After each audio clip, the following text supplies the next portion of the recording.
Masernet is a tool that helps companies to automatically match the portfolio of the company against tenders and projects in the outside world. These tenders and projects can come from both public and private offerings.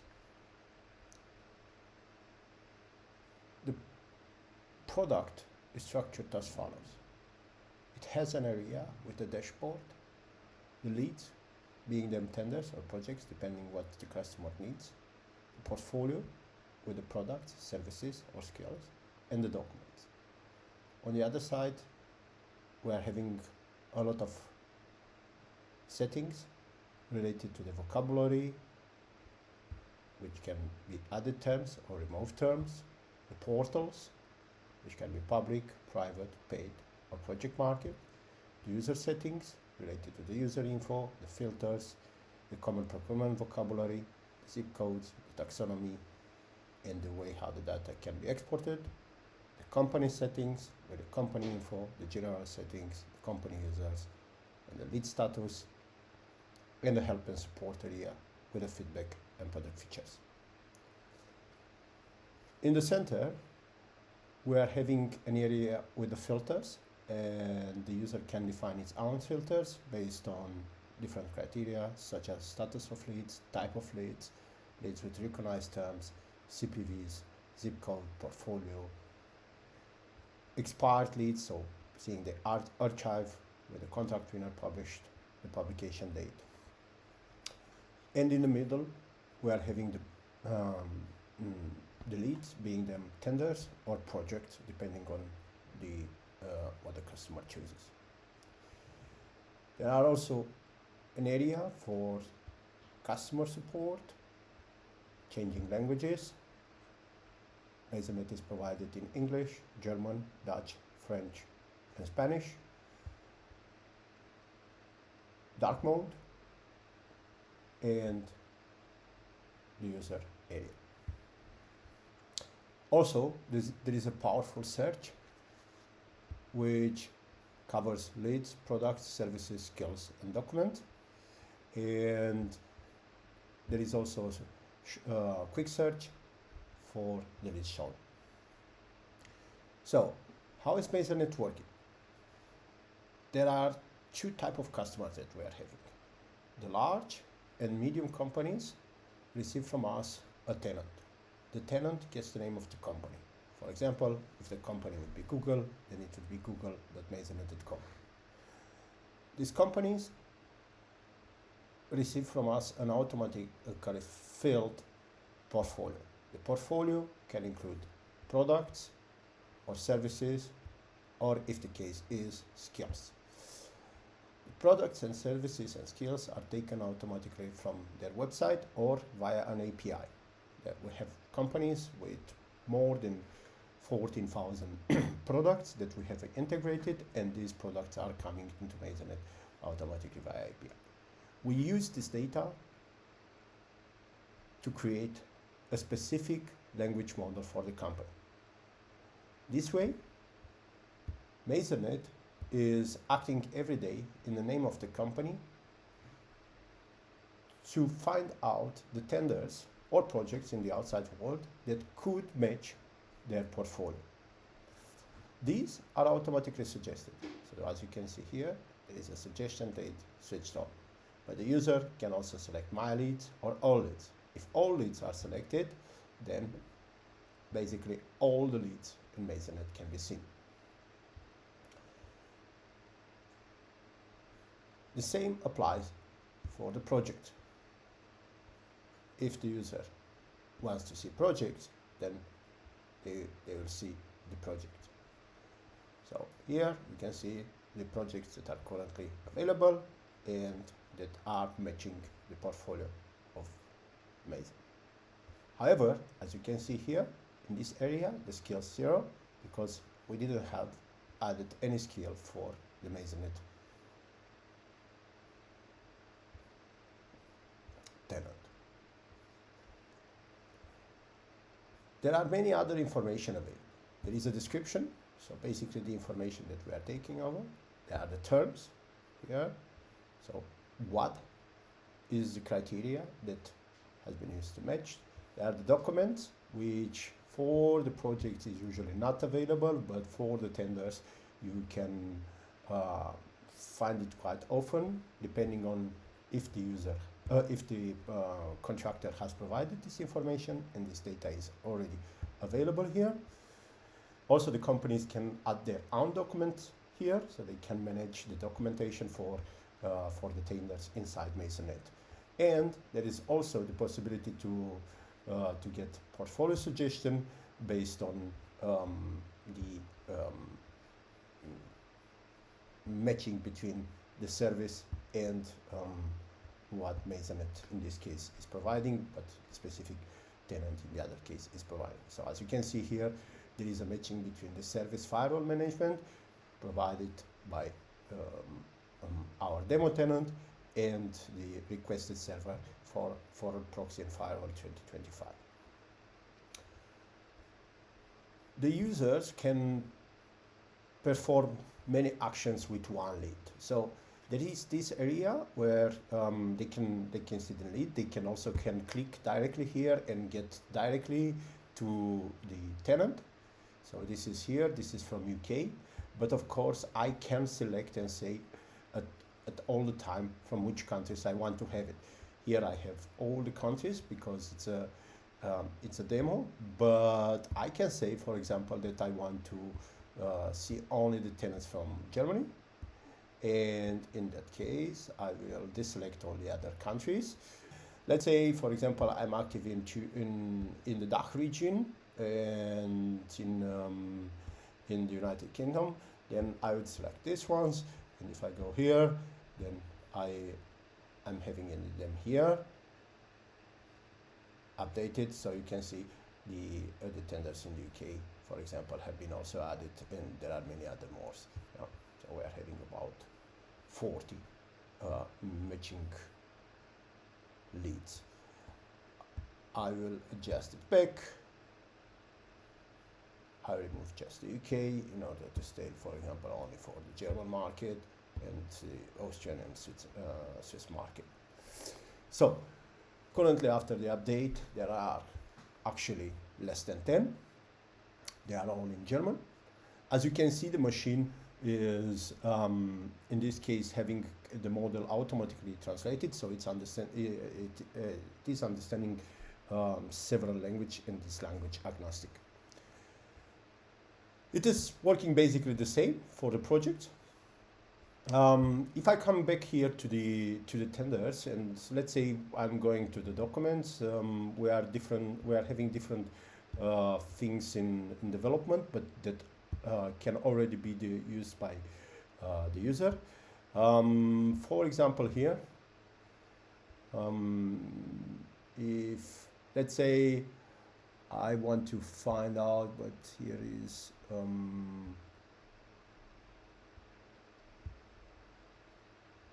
I'll take something that has a lot of documents. So this is the Efortless. There are 2 pages. I can create a summary. The summary is generated. Takes a bit. We generate it. This is yet in beta, but we plan to do a lot of things with this document summaries. So here is the summary. Basically, the user do not have to read the entire document. The user can also input their own notes. I'll write here demo notes, and they'll be saved. I can assign them to some other users. I can confirm or reject something. So let's say I'm confirming this. I can also say change the status. This is a list of status that I have added. So any company can create its own status. Let's go here in the company settings, and we have lead status. So as you can see here, I have added many other status, and I can use them as I want. I can delete them. For example, I will delete the done. And now here, if I go here in the tenders,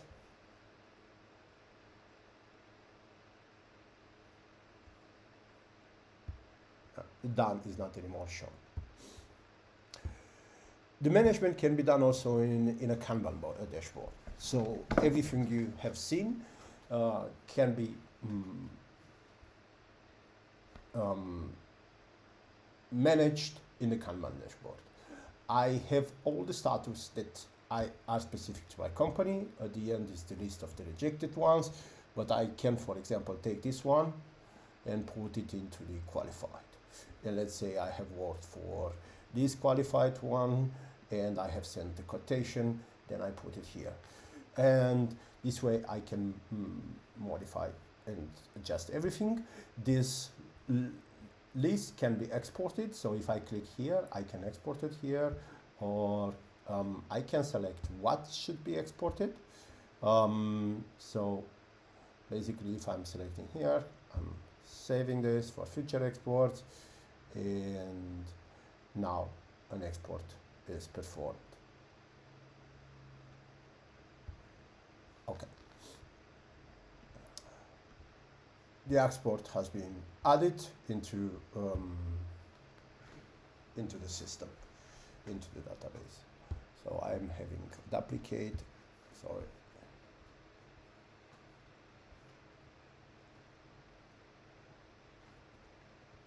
Okay. What else can be done? So, of course, we can see here a bit of the statistics. In this case, again, it's a demo tenant. There are not too many data information, but as you can see here, we are having daily roughly 2,500 tenders. This number is increasing. There are about 60,000 active leads, 167 suggested leads for masernet, with the products and services and everything related to us. The same activities can be done also vice versa. So for example, I can go to the products and see the tenders that are suggested for a specific product. For example, I'm selling Bright Data Proxy, then this tenant might be a good fit. In this case, we are having a duplicate. The duplicates are there because in some of the cases, a tender is coming from different providers, but since they are using the same name and often the same description, it is hard to distinguish what is a true duplicate and what is not for the moment. Again, the same filtering is working here, so I can select based on categories. I can have the taxonomy. The taxonomy is basically replicating the accounts in a company. As I have said, there are many settings. There is a common procurement vocabulary. As you can see here, for my demo tenant, I have used I have selected these areas: software package and information systems, IT services and research and development services and related consultancy services. And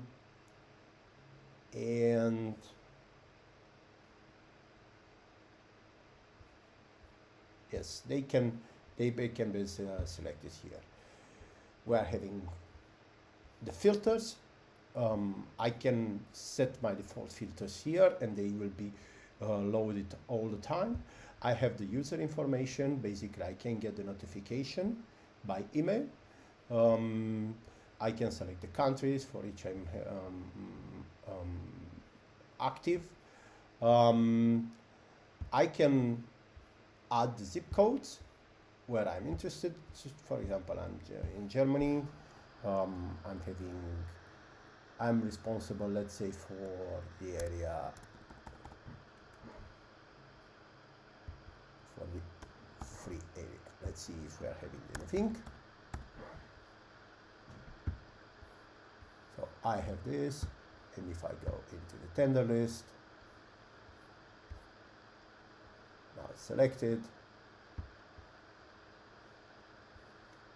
So currently everything here is with unknown, but if I deselect the unknown zip codes, so yeah, you can see I'm having some of them, 1, 2, 3, 4, 5, 6 tenders from the area where I'm responsible.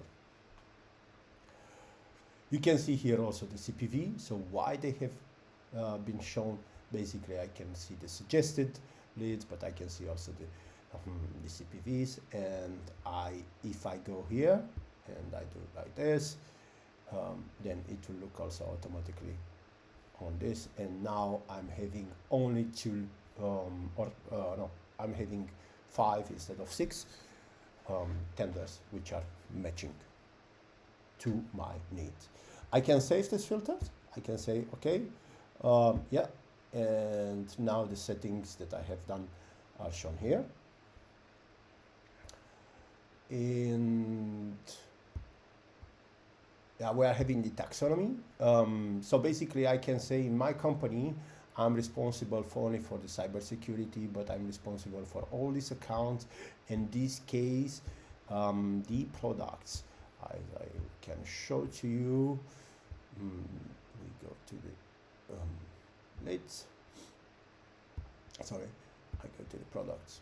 So they have here the account, and now I can see all the products as, that are under my responsibility. Why is this good? Because when the suggestions are done, in this case, we basically stay at the same, but the portfolio is increased with the accounts that I'm responsible for.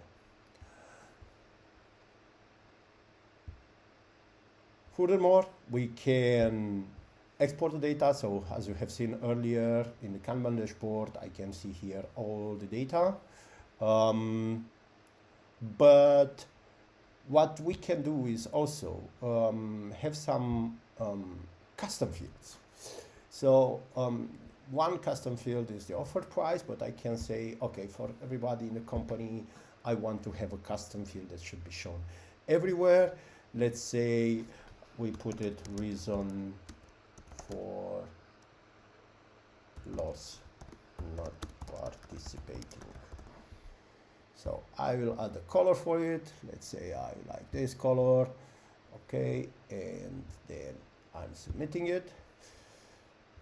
It's active. Now, if I go here into the tenders, this custom field is shown, and I can add a reason. I can say not enough resources for this project, and I can save it here. So I can add up to 5 such fields. Yeah. If I go here again, and let's say I'm adding another one, which I will name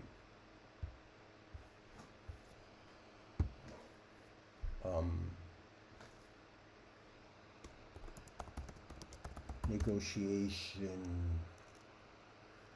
topics, and let's say I'm putting yet another color. I will select something very pale.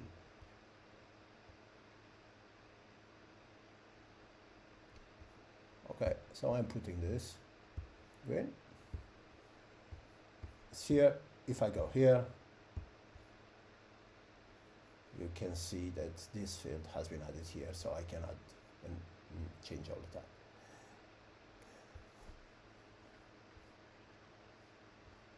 There are many other settings, settings related to the vocabulary. For example, I can add term or I can remove terms, so things that I don't want to see or things that I really all the time want to see. So basically with this I can enforce the AI model to consider something very specific. And once these are added, they are considered here in the suggestions. It is the same for the training. The training of a new model is performed every weekend. So basically, the very next week, some minimal improvements are added. The idea is the more that the product is used, then the more context in the model is there, and the better the suggestions are done. Also, a very good tool is the search area, because someone may want to look in deep into all the information. I can search into the leads and description, into the products and services and skills, as well as into the documents. Let's say I'm interested for security operations center. I'm writing here center.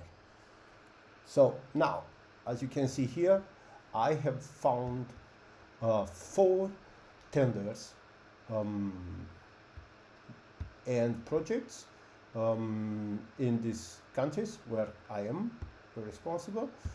Okay, I can assign them. I can go directly to them, so I can click here and see the information. I can basically find out who is the buyer. I can change the status automatically here. I can see the public and public date. But let's say I want to see exactly this wording.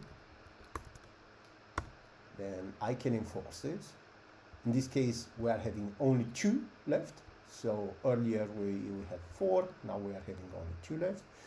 But if I go into the documents, most probably I'll see many more. And there are currently 16 documents from active tenders where I can find them out. So is this one. Here we don't have yet a separation on the market and country responsibility, but this will come soon. It is the same for the products or services. If I would have this, let's see if I'm having this. Yeah, as you can see, in my case, it is Security Operations Center, so with an S. So the machine is in this case not any more sensitive, and it shows my product or service. Okay. So this is mainly how masernet works as of now, on February 10th. We are working on many new and interesting features, and thank you for watching. Bye bye.